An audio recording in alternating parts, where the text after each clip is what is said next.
The Ravagers number 0, written by Howard Mackey, art by Ian Churchill and Norm Rapmund.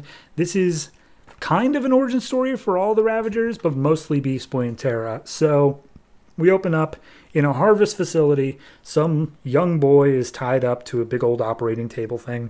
And he's like, hello? Is anyone? Where am I? And they start doing some voices off screen or saying like, oh, it's time to mess with his DNA.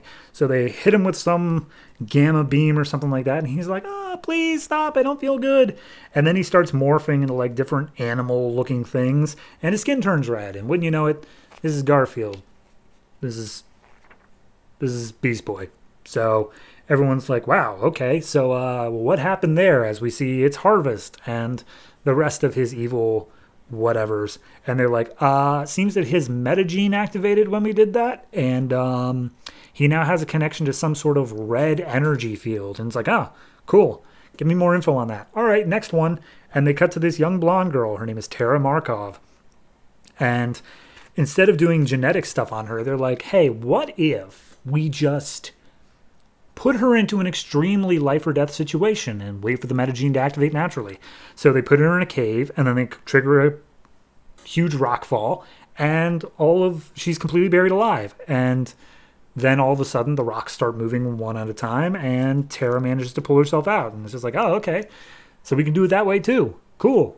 Well, good job. And that's Harvest the whole time. He's like, yeah, no, keep going with it.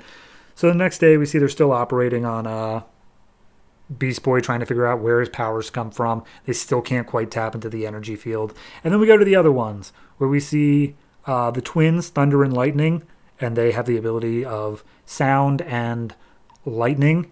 And then there's Ridge, who they say everything that they throw at him, his body just absorbs.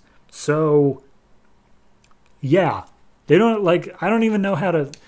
They just say everything. I don't know what that means. But regardless, yeah, now he's whatever. So like, all right, cool. So let's put everybody into our little Thunderdome, okay? So they throw everybody in.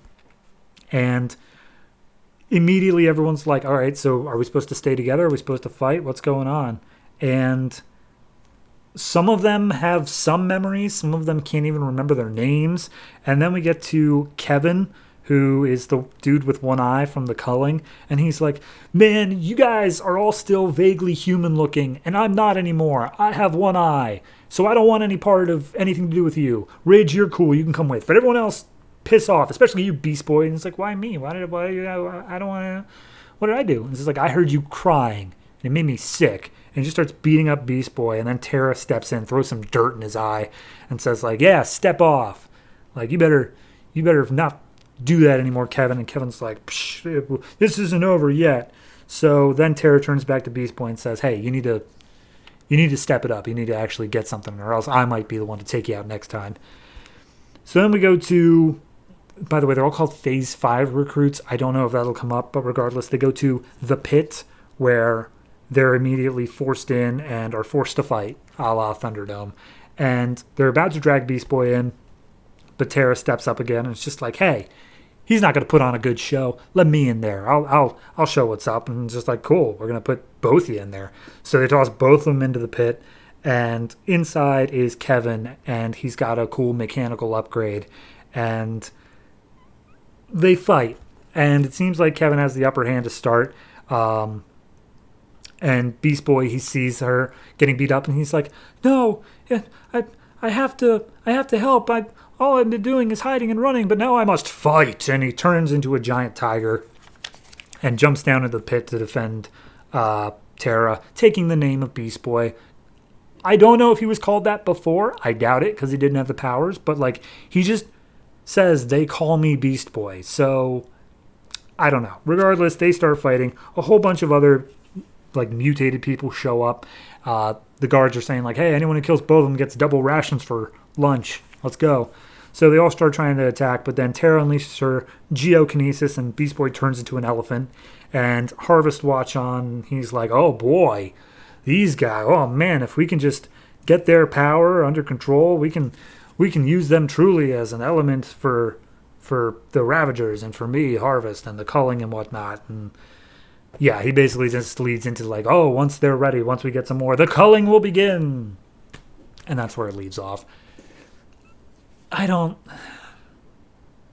So all this did was basically give us the origin of like Beast Boy and Terra, because everything else we had gotten before, either through them telling us or like actually have shown us what happened. So the only thing that happened here is now we know how Beast Boy got his powers, how Terra got hers, and that why they became friends and that they defended each other, which is not an insignificant thing to cover in an issue 0. It's fine. But I really hate the culling.